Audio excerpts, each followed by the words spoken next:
rainy night, we are going to have a really excellent lecture, and Yael Aronoff, I'm directing the Sterling Institute of Jewish Studies and Modern Israel. And I just wanted to first alert you that this is kind of the start of almost a week-long genocide and Holocaust-focused events that we're either sponsoring or co-sponsoring this week.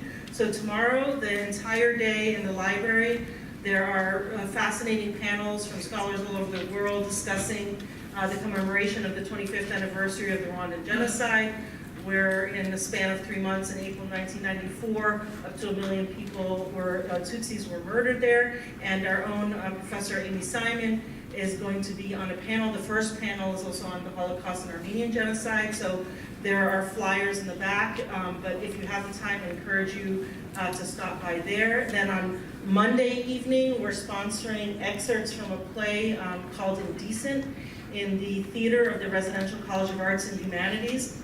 It's a Pulitzer Prize-winning play written by Paula Fogel. Some of us discussed it earlier in the week, and it was inspired by true events surrounding controversial 1923 Broadway debut of Sholem Asch's God of Vengeance. And it's related to the Holocaust because all the actors in this Broadway production were killed in the Holocaust. And the beginning of the play and end of the play deals with those subjects as well. And then on Saturday, right here in the Wharton Center, the College of Music and the Sterling Institute for Jewish Studies and Modern Israel are sponsoring a concert, the Shostakovich Symphony No. 13, Baba Yar, and I Never Saw Another Butterfly by Charles Davidson.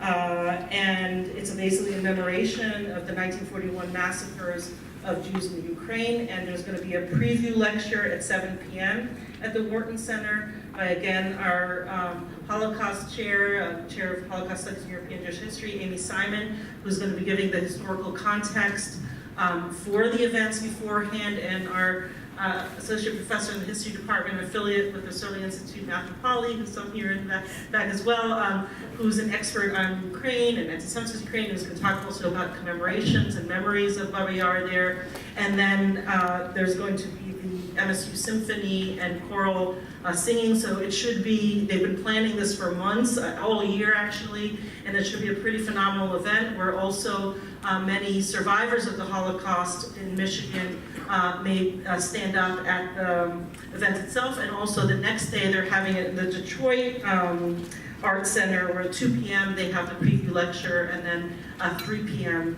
is the concert, and where they're also going to have the survivors there in a moment for them to stand. So pretty tremendous commemoration. So we're starting tonight with commemoration of the Holocaust, but it continues tomorrow, Monday evening, and then Saturday and Sunday.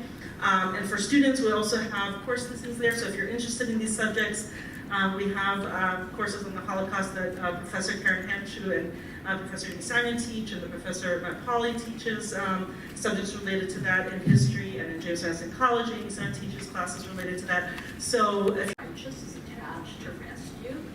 And secondly, you know, the stories, and Wally Applebaum did it too, they have to be told in a certain way for those people to be recognized. You have to not say that they did it for profit or for money, and you certainly can't say that, you know, there was sex involved. And I think it's really good that that righteous category exists, but it also covers over lots of things which are, in fact, really typical. And again, I'll give you an example from the scholarship of historian Nina Polovitsova, who works on the Holocaust in Slovakia. And Polovitsova has written about human smuggling in Slovakia. So one of the things that she showed was, you know, that transports to Auschwitz for killing, they began very early in Slovakia. And so for a lot of Slovak Jews, they tried to escape those transports by fleeing across the border to Hungary, right? Fleeing across the border to Hungary. So what Polovitsova showed in her research is one of the ways people moved across that border was by hiring professional smugglers. So there were people, they smuggled stuff, whatever you paid them for. You want to, you know, carry alcohol or cigarettes or weapons, whatever was prohibited across the border. You paid them, they had a truck and a driver's license, they brought them. That some kind of justice can be done to sex as an act of love, even in the midst of the Holocaust. So I got two last things I'm going to talk about. The one is this. So thinking about the possibility of literature, I was reminded of a book. It's actually a 3-part book called The Tree of Life. After the shooting in Pittsburgh, I can no longer think about the title of that book without thinking of that synagogue. And in fact, I was teaching this book at the time. The Tree of Life, a 3-volume work by Hava Rosenfarb, who was herself a survivor of the Lodz Ghetto.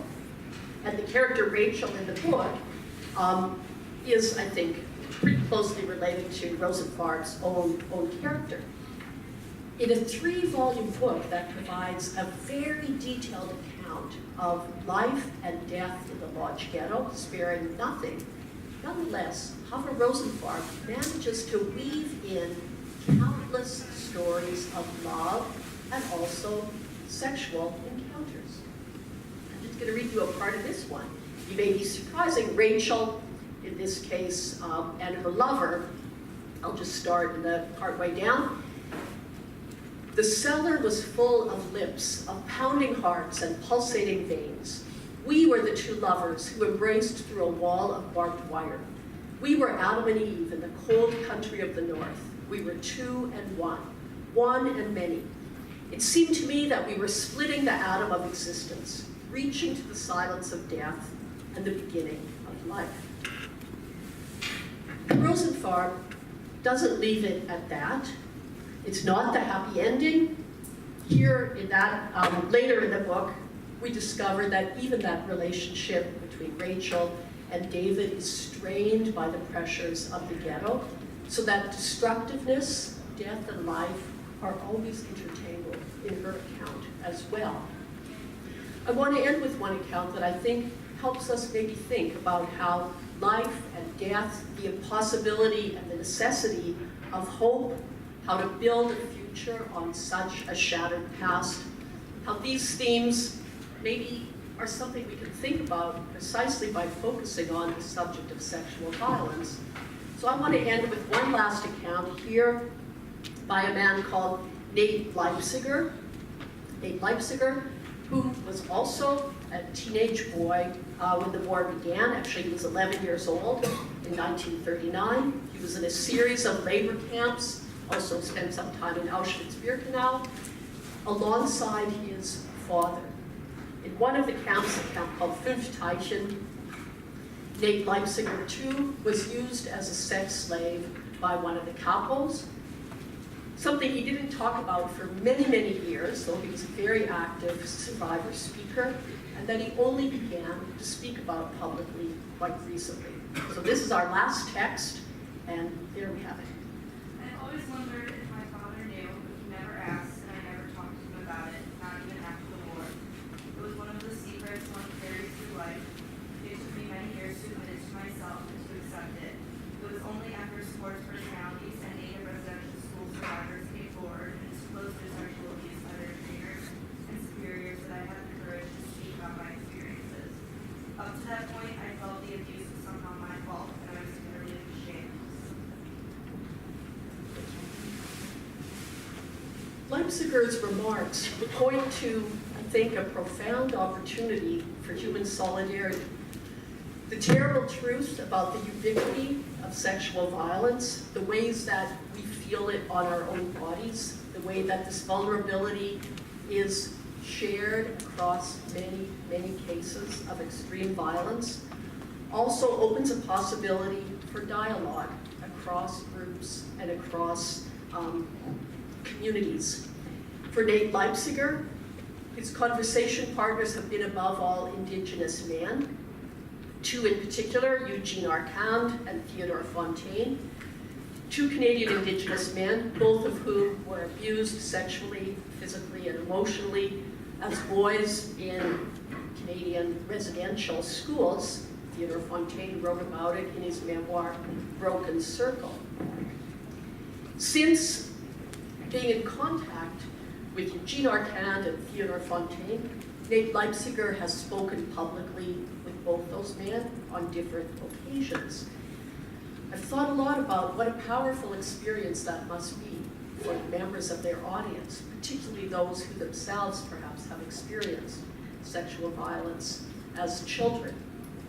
This photo, which I took myself of Nate Leipziger at the National Holocaust Monument in Ottawa, is something that I wanted to show you here in the closing. Later this month, Nate Leipziger will be awarded an honorary degree from my university, the University of Toronto. He, Molly Applebaum, and others, many others, have rejected shame that others tried to put on them, have shared their secrets with generosity and grace. Now it's up to us to listen.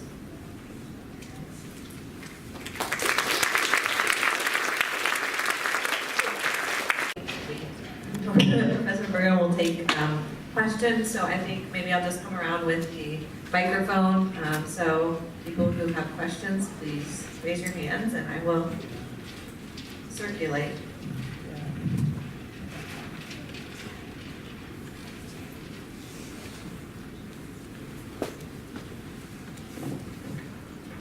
Can you talk a little bit about the reactions of other survivors to these survivors who do speak?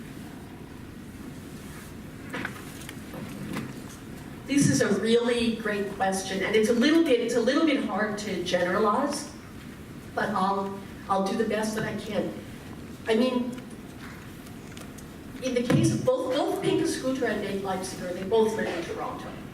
So I've heard them both speak, and many people have, have heard them speak. I know this isn't directly to your question, but for sure, the, let's say, non-survivor audiences are intensely interested and appreciative. There's no doubt about that. Other survivors, it's fascinating to me. I mean, maybe this isn't going to be the best thing to say, but I'm going to say it anyways. I think most survivors are not that interested in other survivors' accounts, right? I mean, is that fair to say? It's like, it's so hard to talk about your own experience and to find the voice and so on, that I think there's not, in that sense, a strong kind of sense of either feeling it's inappropriate or, yeah, I haven't heard negative judgment. I'll tell you one small anecdotal thing from my part. I was speaking to a friend of mine, Livia Prince, who's also an Auschwitz survivor from Hungary. And I said, oh, I'm going to give this talk at Michigan State. She said, what are you talking about? I said, sexual violence in the Holocaust. She said, well, I don't know what there is to say. She said, all that I can say is at Auschwitz, we were constantly naked.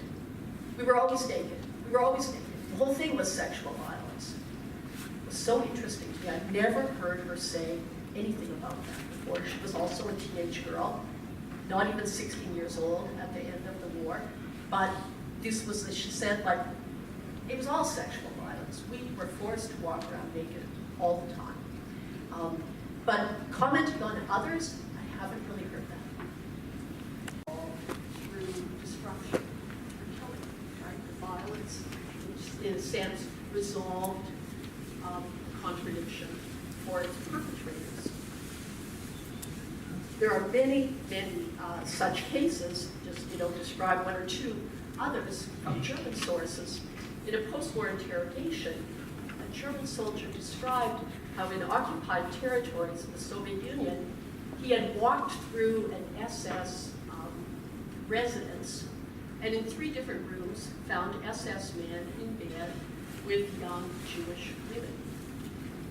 He heard one of the women say to the man, "You're not going to shoot me now, my little Franz, are you?" When the soldier asked the SS men what would happen to those women, he said, "They'll all be shot. There will be no exceptions." And sometimes those men themselves killed with their own hands those women that they took as sexual playthings, sometimes for days, sometimes even for as long as weeks. A judicial investigation conducted by the SS itself concluded that at least 50% of German SS and police men who were stationed in the occupied East violated the ban against intercourse with, quote, ethnically alien women.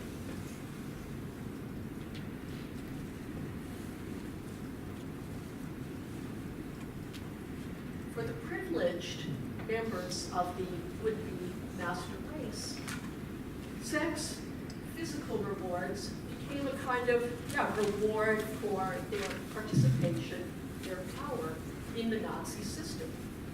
This photograph, again, quite familiar maybe to some of you, comes from an album that was prepared for a man called Krücker. He's the man you see in the middle, who was the commandant of Auschwitz in the spring and summer of 1944. And this album shows staff at the killing center, men and women, enjoying themselves, having a good time. In this case, listening to music outside, suddenly caught in a rainstorm. Some of those German women who were brought to work at Auschwitz and other killing sites were also brought under the expectation from the administrators and others in charge that they would be sexually available to the men who worked at those camps. In other words, the idea of access to women's bodies as a reward included not only women from the victim groups, but even women from the Aryan group itself. Thinking about this question has made me wonder about something else that I haven't seen any scholarship on, which is, did the violence of German men's sexual encounters with women, let's say, outside their own homes and families, flow back into relationships with their own wives and children? We know, for example, from the scholarship of a scholar called Jacques Mathieu, that in the case of Darfur, this is indeed the case, right? That men who participated in genocidal acts came home and they brought violent practices into their own homes and families. I haven't seen whether such studies have been done here in the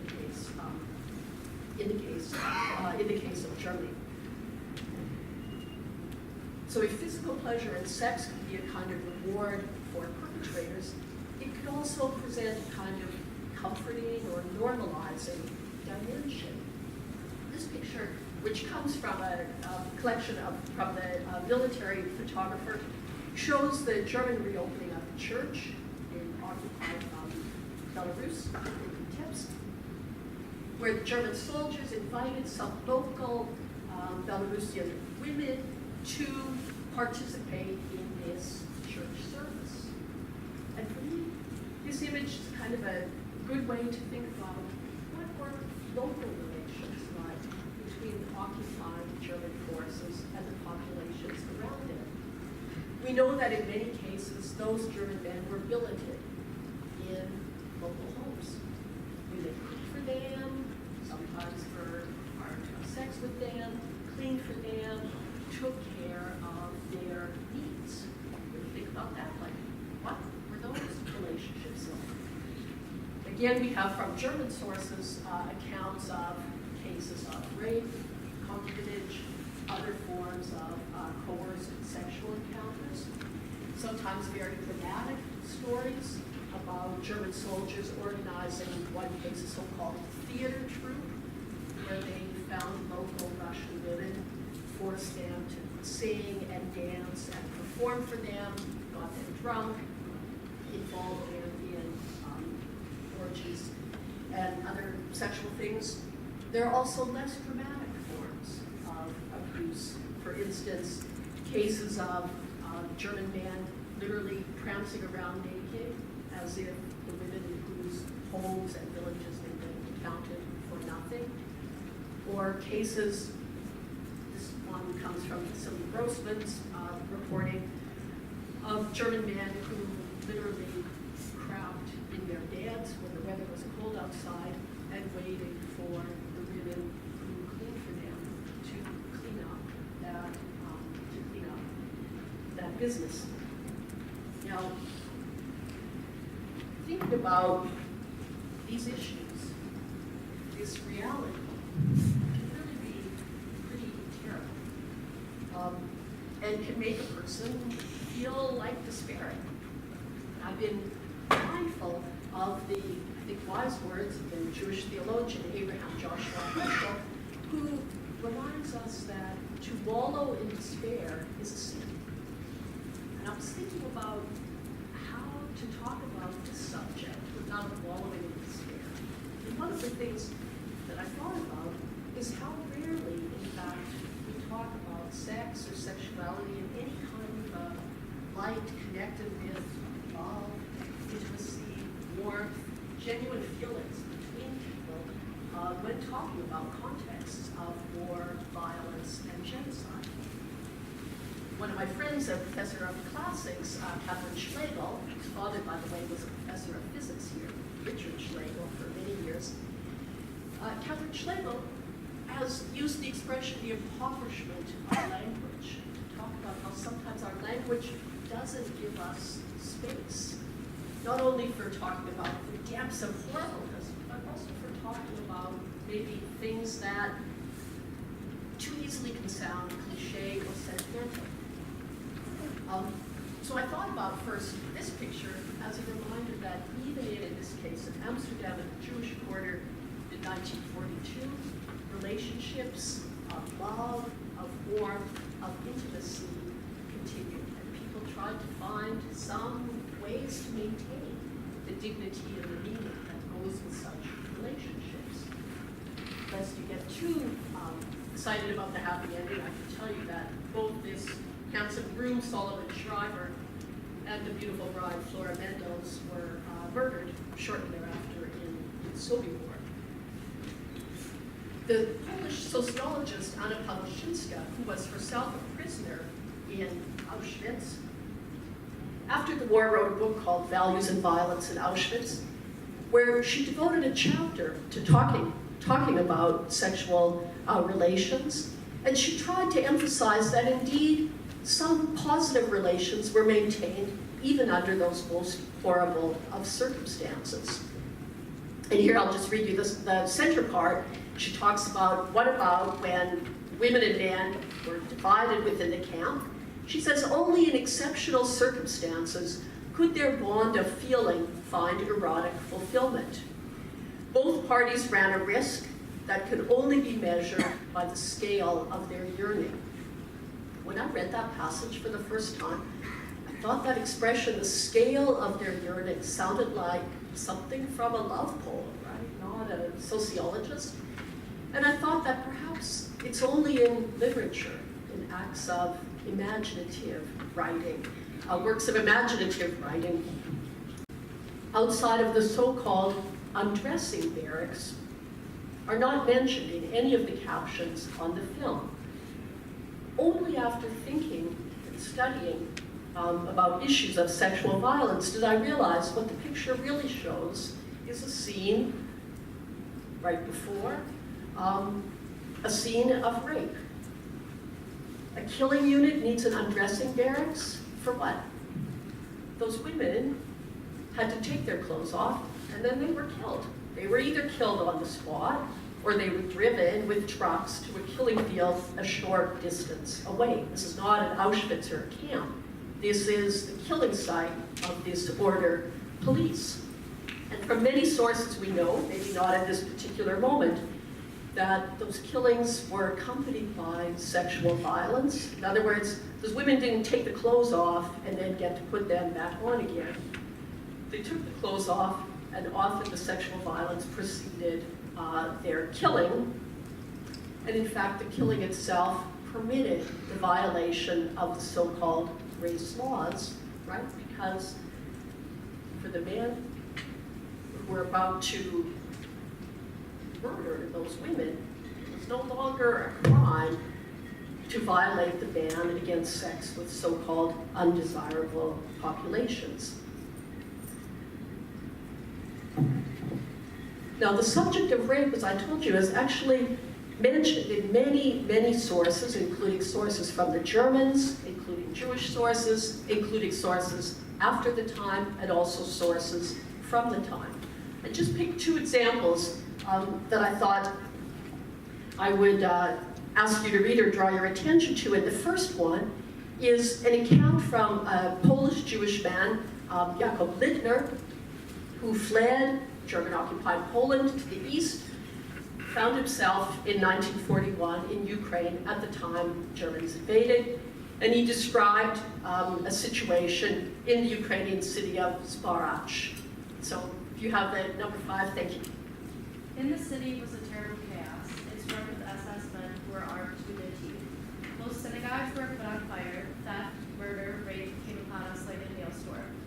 Justine Siegel, a very pretty girl, was fetched under the pretense that they had to show her something. They led her into an empty room, and there she was raped. Sobbing, she came back and related that aside from her. The daughter of the former policeman Old Apple, as well as a couple of other girls known to us, were treated in the same way. All of them were later murdered, a remarkable illustration of the principles of the so-called race defilement of the Third Reich.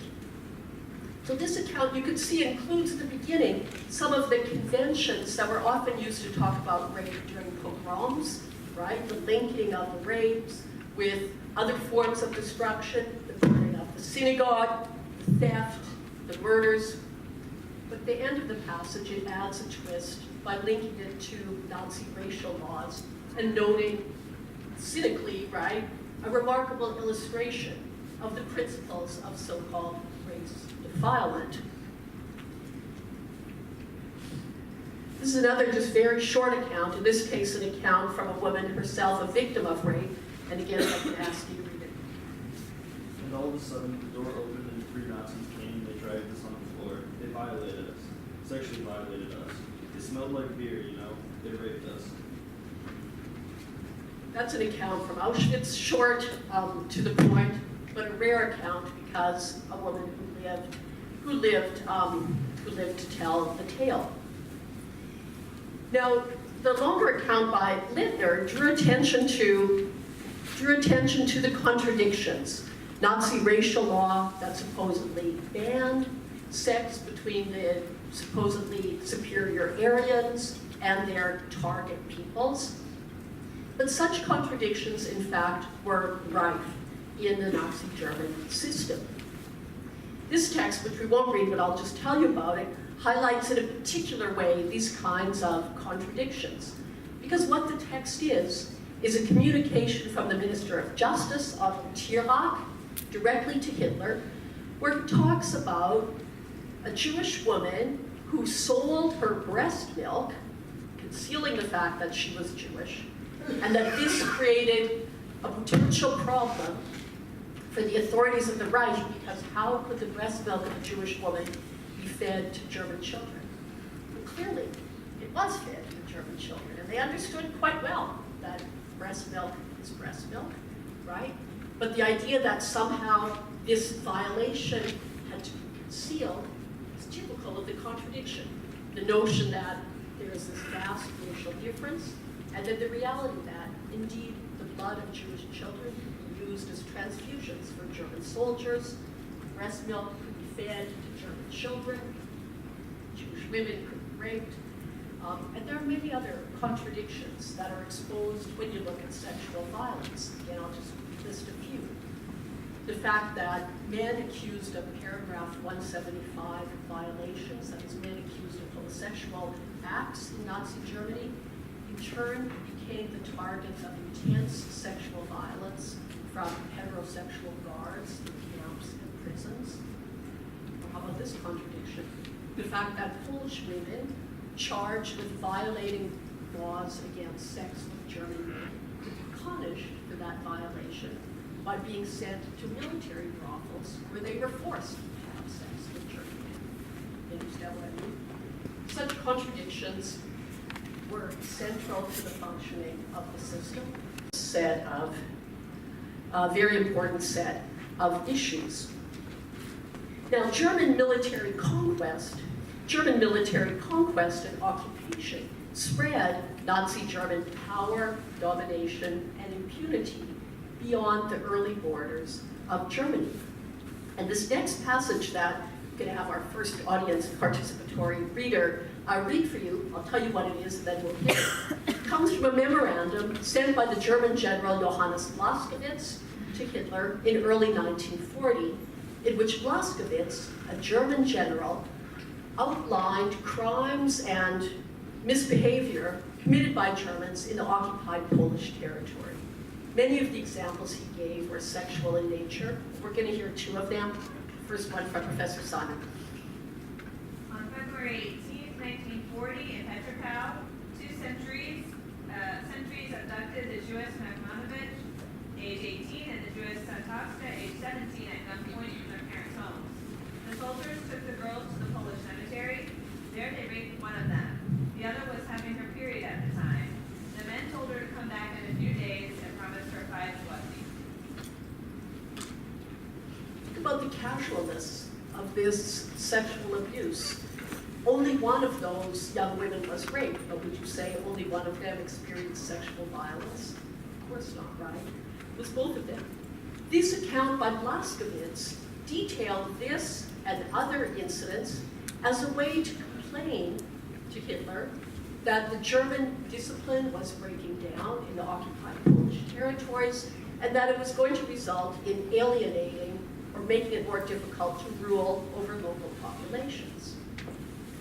Moskowitz's memo included reference not only to sexual violence against Polish Jews, but also against non-Jewish Poles. And we're going to read the next text, which is also from the Moskowitz document. And who did I give that text number to? Excellent, thank you. A German policeman forced 2 Poles, a 22-year-old woman and a man, to dig their own graves in preparation for execution. The man was accused of having shot someone, and the woman had supposedly hidden cartridges in her bosom. A crowd of people gathered, and some ventured to say that the woman appeared harmless. The policeman responded that she was worse than the man, and moreover, he was curious whether she was even wearing underpants. We would soon find out, he announced, because she still has to be interrogated by me.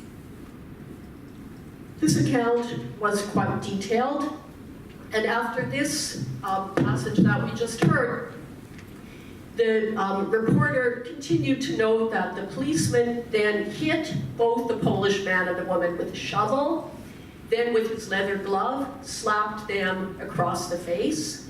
The woman fell down, and in doing so, her dress rode up, and it became clear that her undergarments were soaked with blood. The policeman shouted out in front of the crowd, "Now she's on the rag, so there will be no fucking." So you can see what he had planned for her. Apparently, there was a case of mistaken identity. The woman was not executed, but she still had to bury the body of the man. Incidents like this, in this case, remember, reported by a German general in a memorandum sent directly to Hitler, were widespread across occupied territory.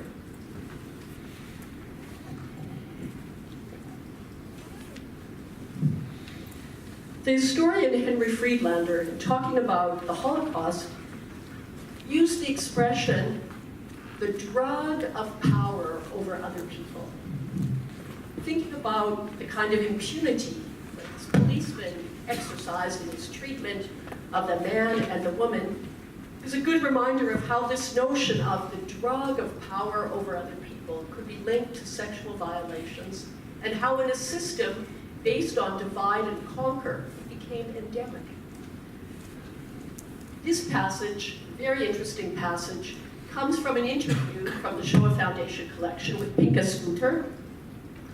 Pinka Scooter, a Polish-Jewish man who was also a teenage boy when the war began, who was imprisoned in a series of camps. This text he's referring to his experience in Majdanek. And he talked about his observations of sexual and non-sexual violence in Majdanek. So this text, I believe someone, yes, thank you. In my camp, in my block, the Block Festa was a particular sadist, and he used to hang people. And every morning when you woke up, there were 1 or 2 young, good-looking children. Usually you know which you must have seen during the day, or whatever. And he chose them, and they were hanging from the rafters, and they would just say, well, they committed suicide, and they would be taken out and thrown into the heap. Thank you. Pinka Scooter, in the passage that followed this one, made it clear that his own connection with that experience was closer than he initially intimated. Now quoted in continuation. When you lay on those tiers at night You were all the time shivering at night, wondering who's going to be next. I didn't even realize what they were doing at the time. I mean, I know now because I didn't know anything from sex. I can't get over that. For prisoners to do that to other prisoners is something that I've never been able to get over. Usually when I talk about it, I get nightmares again. That's why I don't talk about it. So in this case, Scooter, like some of the other young boys that he discussed, was used as a sex slave by privileged prisoners or capos in the camp. But in the passage here that we read, you could see he said the Block Altista was a prisoner with a position of power over other prisoners, literally raped and then killed. Those boys left them hanging there for the morning. So you see, yeah, the immense vulnerability compounded by impunity. This image, I think, really begins to help us see the way that once mass killing in the Holocaust began, sexual violence became a key and central part of processes of destruction. In the 1990s, the field of Holocaust studies began to pay increasing attention to issues of sexual violence, including against Jewish women. Partly this topic came to the fore because of new archival materials that were available with the collapse of communism and the opening of archives in the East Bloc. But partly the topic drew attention because of the war in Yugoslavia, the genocide in Rwanda, in both cases where there was widely publicized mass rape and sexual violence. And those events, in turn, led scholars of the Holocaust to revisit sources that they'd overlooked or neglected before, and to revise and indeed throw out that old notion that somehow the Holocaust was clean or industrial killing in contrast to those supposedly barbaric or messy killings that involved rape as well. Now, this image, which again many of you may be familiar with, actually comes from the book by Christopher Browning, Ordinary Men, where the image is presented, it's kind of blurry, it's from a photo album of one of those German order police. The image is presented only with the caption of the undressing barracks and the name of the town in occupied Poland, where this order police unit was stationed at the time. Now, of course, this police unit, which Browning studied, was a unit engaged in mass killing of Jews. That was their job. That was what they did. But in this picture, the woman, actually, the two Jewish women that you see on their knees and talking about it, she said, "I'm very old now, and I don't want to have any more secrets." So the main points that I want to address, I think, are all raised in Molly Applebaum's account, and even in the excerpt I showed. The first main point is that sexual violence, sexual abuse was widespread, maybe even ubiquitous in the Holocaust. The second is that it took many different forms. Here you see one, maybe quite different from what you might have expected. And the third is that it's important to think about, because thinking about this issue allows us to gain insights onto a whole range of important topics: vulnerability, relations among different groups of people, and issues of power and memory.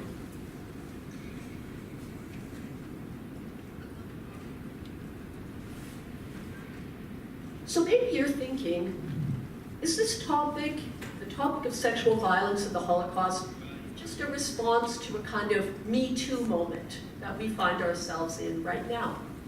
I was at a conference recently where there was a paper on the subject of sexual violence and genocide more broadly, and one of the professors in the audience made exactly this suggestion. He said, "Why are we talking about this now? Is it Me Too?" I want to say perhaps the moment we're in now has made it more acceptable or increase the awareness or the opportunity to raise these subjects. But absolutely the subjects go back to the time itself. There are many accounts and even scholarship on the subject of sexual violence going back many decades. And I'm just going to illustrate that by talking about this text that I have up here. This is an excerpt from a book by Aranka Siegel. Some of you may be familiar. She actually wrote several books. Aranka Siegel survived the Holocaust as a teenager, a Hungarian teenager. She was in Auschwitz. In her book, Upon the Head of the Goat, she describes, among other things, the crude vaginal search that she underwent on at least 2 occasions, first going into the ghetto and then entering in Auschwitz. But she also wrote a book called Grace in the Wilderness, where she discussed her experiences in the immediate post-war period, where she was brought to Sweden. Just out of curiosity, I pulled that book off my shelf when I was preparing this lecture, and I thought, does Aranka Siegel have anything to say about sexual violence in this book? A book published for children, by the way, by Penguin Press. Within the first 10 pages, she had discussed, where she's still in Bergen-Belsen, she had discussed Jewish prisoners, women prisoners accusing each other of being whores, male prisoners talking about whether someone who was starving could still maintain an erection. She talked about issues of sexual barter, which is about what this quotation is about, and so-called horizontal collaboration, sleeping with the enemy. That's only in the first 10 pages. To me, the astonishing thing was, I read this book many times years ago. I've been teaching in the field, Gender and the Holocaust, since 1991. I'd completely forgotten that any of this was in the book. I dare you, when you go home, to take some of your favorite memoirs or accounts of the Holocaust down and look at them, and you will see, I think, in almost all of them, hints or direct discussion of sexual violence, which you may have overlooked or not paid attention to. Just again, one example. How many people have read Elie Wiesel's Night? Elie Wiesel's Night? Almost everyone has read Elie Wiesel's Night. Probably the most famous scene in that book, right, is the scene where the boy, prisoner, is hanged on the gallows. All the prisoners are forced to watch. And Wiesel asks, where is God now, right? Hanging on the gallows. Do you remember who that boy was, hanging on the gallows? Wiesel tells us. He was a so-called Pipel, a boy who was used as a sex slave in the camp, right? And Wiesel says, he had the face of a sad angel. Again, I read that book, taught that book numerous times, completely forgot about that piece of information until thinking about this subject for this lecture.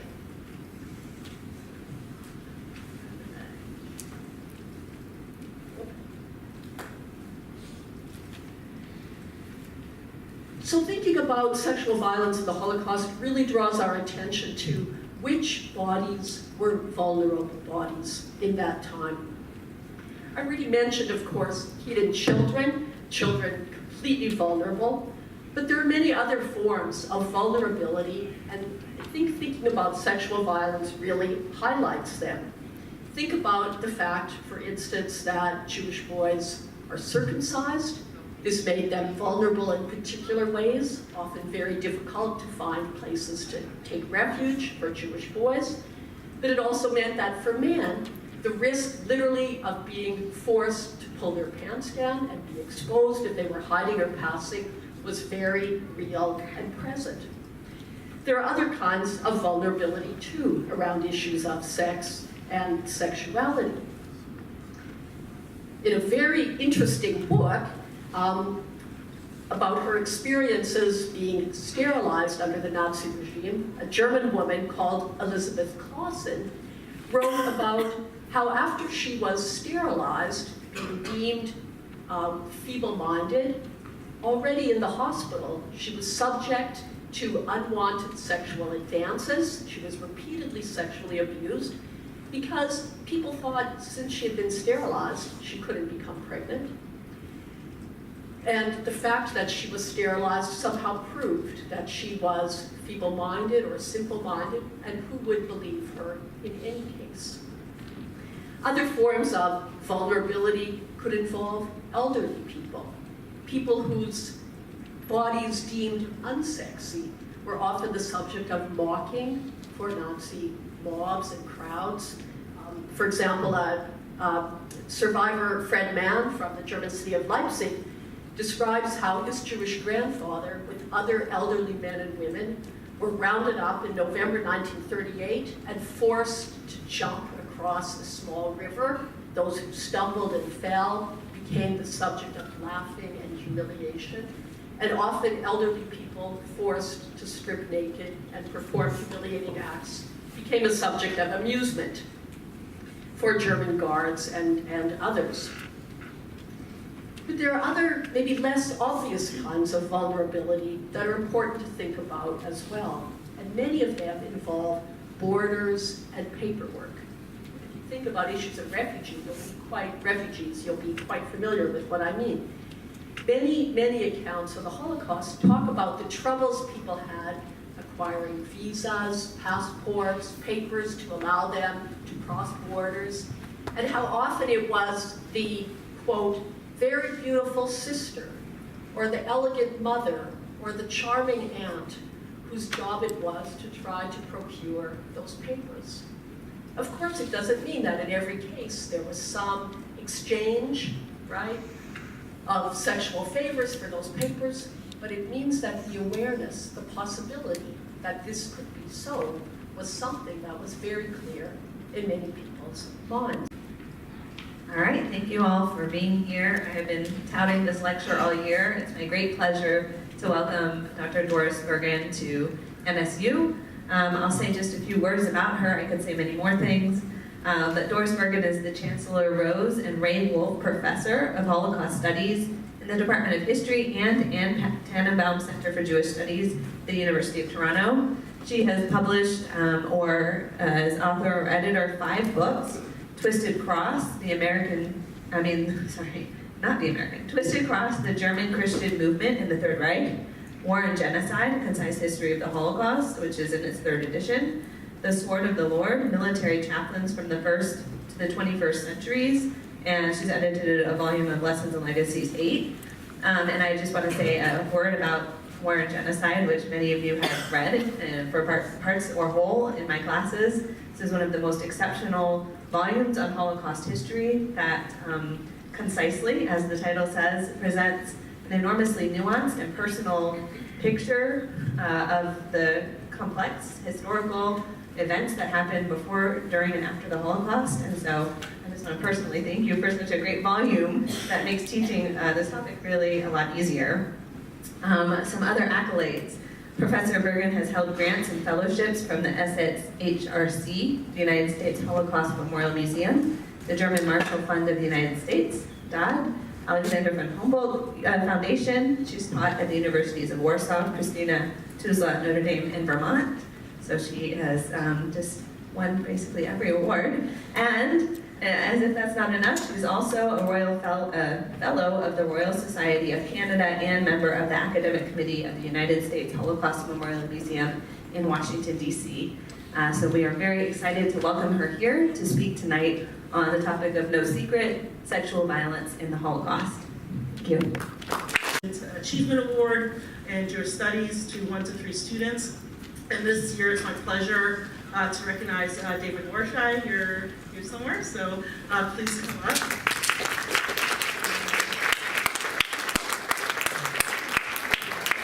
The certificate to you. It also comes with congratulations. Stand here while I praise you. So it also comes, he's already ordered books for his honors thesis related to Jewish Studies as part of this award. But he's a phenomenal student. He needs 20 credits for a Jewish Studies minor. He's taken 34 credits with second-year Hebrew and study abroad 8 credits in Israel and taking Jewish mysticism. And then also I had the pleasure of, I think you've taken 4 400-level classes related to Jewish Studies, but a series of really extensive research projects. So last year, I had the pleasure of guiding a research project on the varied reasons for Jews leaving Iraq and Iran and Egypt after the establishment of Israel, which was quite interesting, which he presented at last year's Sterling Institute Undergraduate Research Conference. And then in this fall senior seminar, he wrote an excellent paper on the limits of political and military effectiveness during the 2014 war between Israel and Hamas on both their ends, which was extensive, which he just presented at our institute. And he's doing an extensive honors thesis this year on the conditions for comparative genocide, looking at the Armenian genocide, the Holocaust, and the Rwandan genocide. And so unsurprisingly, given his series of extensive research, he's applying to PhD in political science programs across the country after he does a year of service with AmeriCorps, probably. So model student, pleasure to work with you, and we anticipate all the great things you're going to do in the future. So thank you.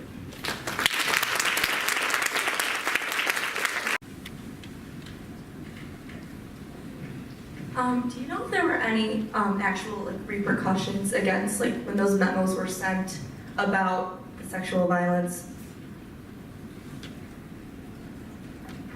Yeah, this is an important question. The first thing that's important to note is that Moskovitz himself, I'm speaking in the wrong part, Moskovitz himself was not sent to a concentration camp or thrown out of the military. He was passed over for, Hitler was angered by that memo.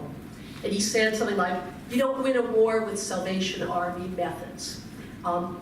In terms of the men themselves who committed those rapes and those other acts, some of them were punished.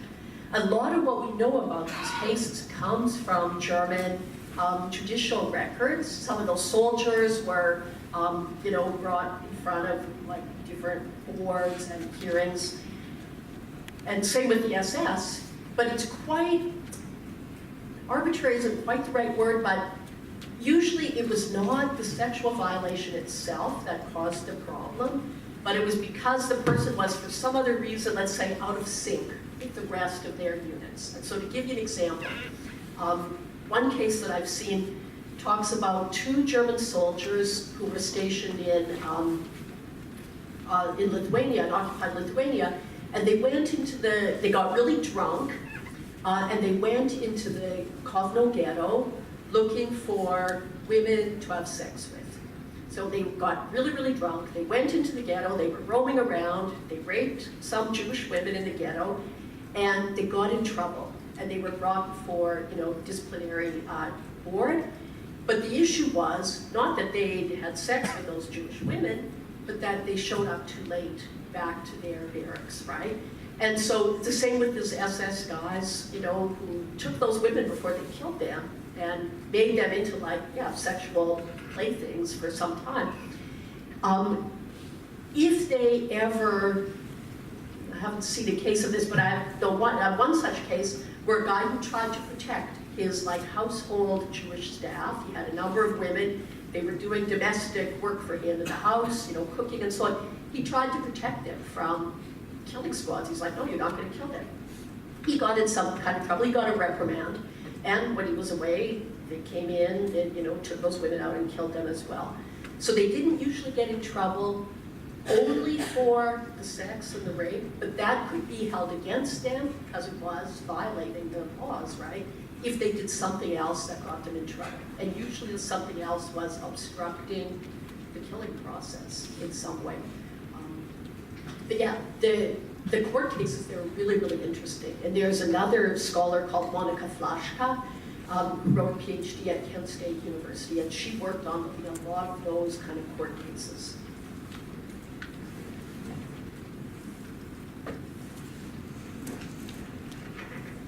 It's not a well-defined question, but I'm trying to think of whether in some other instances of genocide and ethnic cleansing is almost described as a tool of the genocide, like in Bosnia and other places. And here, I was learning how, you're revealing to us how rampant it was, but you don't actually use the language, like it's part of the overall violence from what I sense what you're saying. So I just kind of wanted you to elaborate on the distinctions between how you would describe that it it wasn't directed, but it was certainly, from what you're saying, known and rampant. And then the second thing, and maybe it's kind of naive of me, but it almost was especially surprising that people who were protecting people in hiding from being killed in that they're under the protection would then, maybe it's kind of naive, but it was kind of surprising for me to think of, they're supposed to be protecting the people. So I was just curious, about that and whether that was less rampant, hopefully, in those situations from people who were coming, supposedly coming from a good place, or, so I was interested in both those things, yeah. No, I hope I can remember. Turn it that way. I hope I can remember. Sorry. Am I speaking to the microphone now? Yes.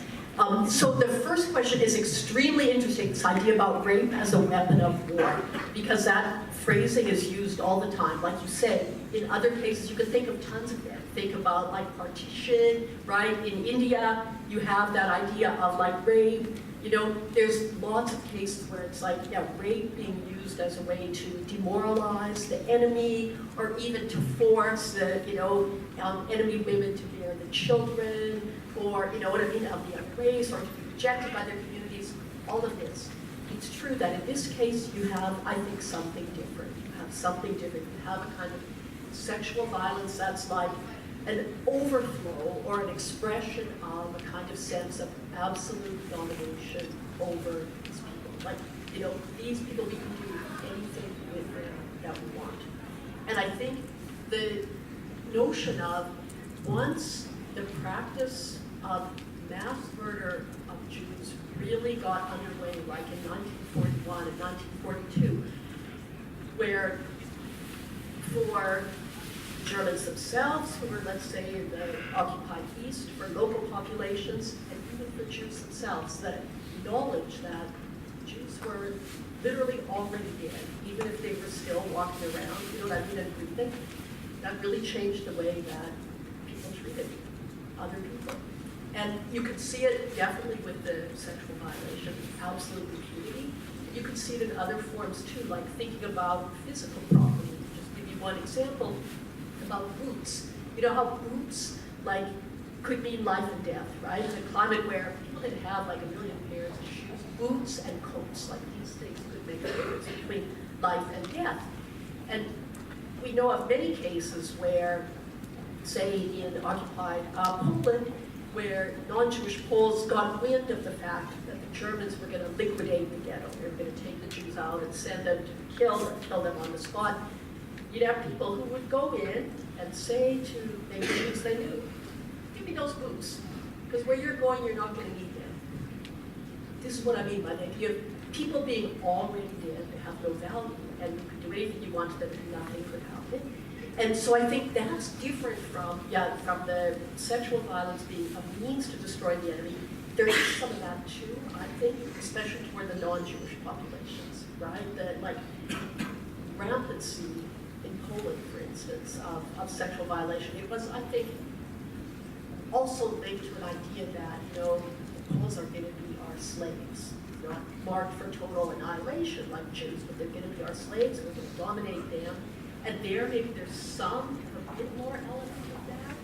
And there was also stuff like the SS race experts would take like Polish or Ukrainian women who became pregnant and sometimes force them to carry the pregnancy to term and then take those children, kidnap those children to be Germanized. So some of those elements that you see in other cases, you see them against the non-Jewish populations here. But with the Jewish women, it's really more about we're going to kill them anyways, we can do whatever we want to them. And if it's a good-looking woman or she pleases the guy, then took her and So it's different from that weapon of war. And the other thing, this is why, at least for me, that question about domestic violence within the German setting is so interesting too. There's a scholar, Regina Mulhäuser, she recently wrote an article in the Journal of the History of Sexuality. And she says, that notion of rape as a weapon of war makes it look like sexual violence is somehow only at wartime. She said, what's the continuity with regular times and peacetime? And so this issue of domestic violence is really important. So yeah, I think it's different when you have the idea of total and mass annihilation that weapon of war works differently than when you have the idea of destroying a population's power versus destroying and eradicating them altogether. The second question about the rescuing, it's hard to say, of course, because we don't have a ton of sources, but I think part of the issue is that the topic of rescue has been so strongly shaped by the Yad Vashem procedure for the righteous among the nations. First of all, the term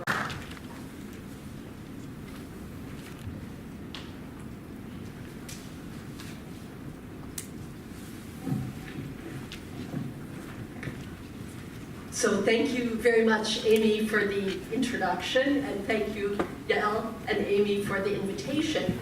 Is it loud enough? Am I holding it in the right space? It's really a pleasure and an honor to be here to give the Raymond Brill lecture. I also wanted to add my words of thanks to Amy Shapiro and to Vicki Gietzel for their organizational help. The topic of sexual violence and the Holocaust is a painful subject and hard to talk about and think about, I think, under any circumstances. Sometimes I feel like I have to give like a warning, even in my classes before we deal with these issues. And in fact, I was noticing, looking at my notes today, that another person I wanted to thank, my research assistant, Audrey Diamond, when she conducted some of the research in the Shoah Foundation collection that I'm using in this lecture, she included a note that said, "Be prepared. It is all very disturbing to read." It seems strange when teaching and thinking and researching about the Holocaust, mass killing, that one would think you have to add a special word of warning when dealing with sexual violence. Why is that somehow more difficult to think about than the mass violence and killing of the Holocaust? Perhaps it's because there's a way in which we tend to feel on our own bodies discussions of sexual violence, no matter who we are. There's a kind of intimacy and familiarity with those crimes. I know that for those of you here at Michigan State University, some of you individually, all of you collectively, you have been dealing lately in a very real way, in fact, with issues around sexual abuse, sexual assault, and all that goes with it. Issues of betrayal of trust. And I was thinking as preparing this lecture that I wanted in some way to offer this lecture these reflections on a very different context. Nevertheless, as maybe a small contribution toward the process of working through issues of sexual assault, and a reminder that we are all part of a shared human history, and suffering, sadly, never leaves us alone, right? It's always been part of someone else's past as well. So the topic of sexual violence in the Holocaust elicits warnings, trigger alerts, but also it's one of the few topics in this field, I think, that often seems to elicit justifications, right? I'll give you two examples. The historian Jeffrey Giles wrote a really helpful paper about persecution of homosexual men that he titled, "Why Bother with Homosexuals?" I myself wrote an article about sexual violence that was called, "What Does Thinking About Sex and Sexual Violence Contribute to Understanding the Holocaust?" But rather than starting with the justifications today, I wanted instead to start with the words of someone who lived through those events, and perhaps more efficiently and effectively, they can convey some of what I want to address. Now I gotta make sure that we can, hang on.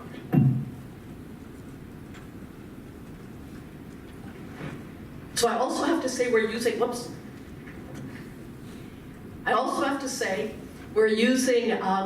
a method today. I have some people in the audience who are going to read some of these texts for me, and that's going to help us make the lecture more participatory. Is the sound okay? I see a little frown, but I'm going to read the first one for you. This is the text from Molly Applebaum, I'll read it first and then I'll tell you something about Molly Applebaum. We sewed a dress for Basha, 4 panties, a blouse, an apron, and socks. It is a pleasure for me. My finger was peeling and hurting.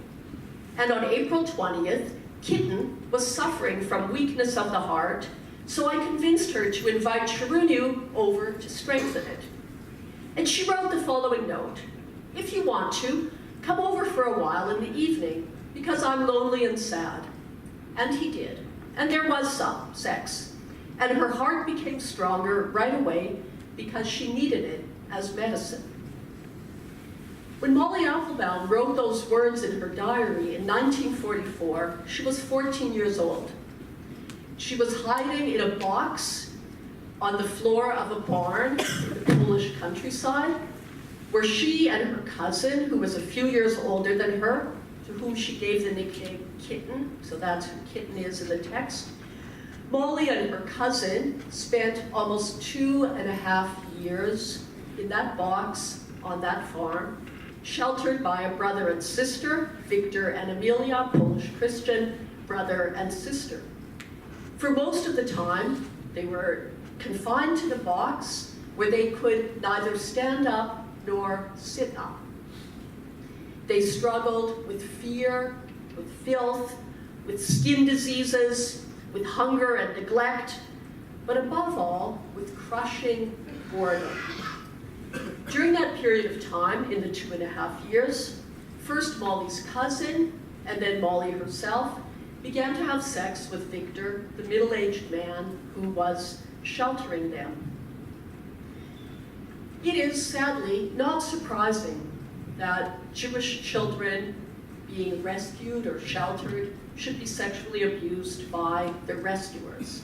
We know that there were tens of thousands of Jewish children in hiding in Belgium, in France, in the Netherlands, in Poland, Ukraine, Lithuania, and other places, commuter transport in England. And we know of cases of sexual abuse in every one of those places. These were very vulnerable people, and vulnerable people are easy to take advantage of. What is surprising in Molly Applebaum's case are 2 things. First of all, that she wrote openly in her diary at the time, not a memoir written afterwards, at the time, she wrote openly about the sexual encounters, and that the diary was preserved. In fact, Molly's diary was out of her hands for many years. Her cousin had it, and it was only after the cousin died, very recently, that Molly regained the diary and published it just a few years ago as part of this book, Buried Words, The Diary of Molly Applebaum. So it was unusual that she wrote about it. It was unusual that it was preserved.